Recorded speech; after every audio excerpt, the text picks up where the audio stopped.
Hello, my name's Brad Teal and welcome to our December 2015 market update. November was a huge month for property sales. The last Saturday in November, saw 1,867 auctions go up across the metropolitan area. 1,467 of those sales were reported, with a remainder of 400 yet to be determined whether they were sold or passed in. The property market tested the strength of demand, and really Melbourne buyers put their hand up and said, "We love real estate." It's been a record month with over 5,700 auctions across the 4 weeks of November, 300 more than last year.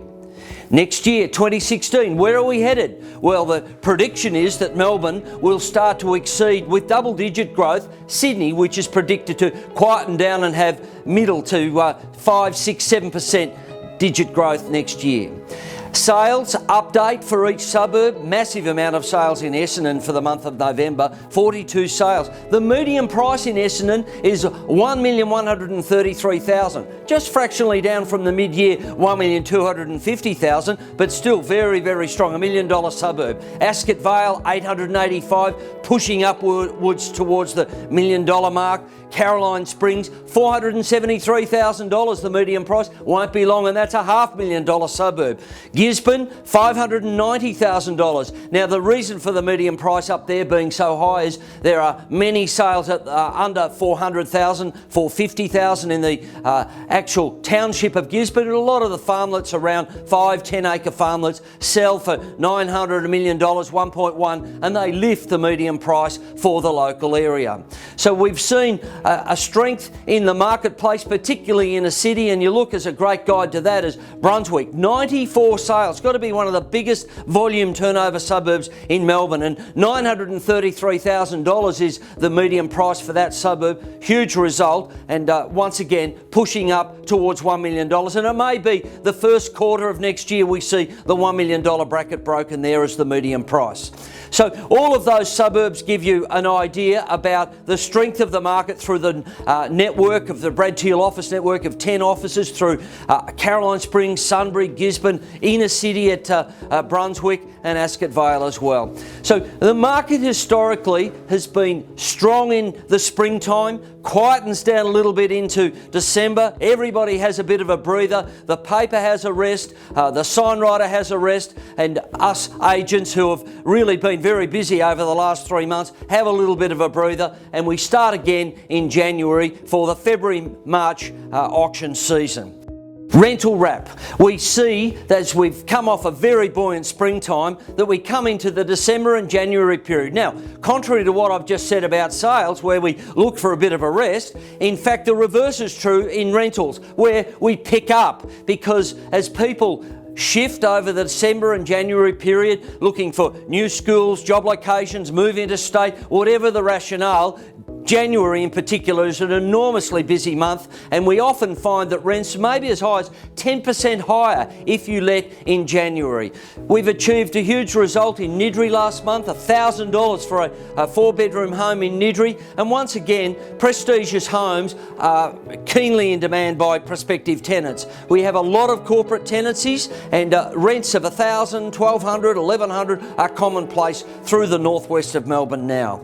A reminder that our after-hours emergency service is available on our website for the Christmas period for those of you either landlord or tenant looking for information if something does occur. And just a quick reminder about maintenance around your home leading into Christmas. If you're going away, be aware of the need to have someone clear out your letterbox so you haven't got old papers hanging out the front there, to let people know there's no one at home. Have your front door, your front lawn mowed. A reminder about pools. Any pool of water that is 30 centimetres, just over a foot or on a foot, it is requirement of the Swimming Pools Act that you have a security fence around that. Now, that means that you must make sure that gates are able to open and close. Your fencing, rails on fences, not able to climb up a tree, and kids can climb up the tree and jump off boughs into pools. All of these things need to be assessed now as we enter into the summertime. So that's just a quick reminder about a couple of aspects. Final summary, the market in Melbourne. Well, there's a couple of different speeds in the market. We have normal housing, which is seeing, particularly in a city, period homes, keenly in demand. We see a lot of buyers looking for knockdown rebuild opportunities. So there are home buyers and home site buyers vying for a lot of the bigger blocks in Moonee Ponds, Essendon, Pascoe Vale, Coburg North, as these bigger blocks, 500, 600, 700 square metre allotments are seen not only as an opportunity for homeowners, but also an opportunity to knock them down and go to Metricon, Porter Davis, GJ Gardner, Simmons Homes. All of these newer home developers put new homes on these blocks, and that's seen as a great way to take advantage of inner city infrastructure but have a brand new home. Thank you for watching our video. It's a summary of an enormously busy year for Brad Teal Real Estate. The growth to 10 offices, we have new software where our staff are fully trained up on Property Suite now, which is this fantastic property matching system that I've referred to in many of my videos, and that is a great boom for vendors who wish to sell off market, reducing days on market, but also a strength for our staff as we have the ability to now push data out to all buyers by email or SMS, so they are fully conversant with the new properties that we have for sale. So we look forward to a very buoyant 2016 and hope, for everybody's sake, particularly if you're a property owner, that those predictions by CoreLogic of a 10% growth, double-digit growth in property prices comes off. So have a safe and happy Christmas New Year period, and we look forward to seeing you in 2016.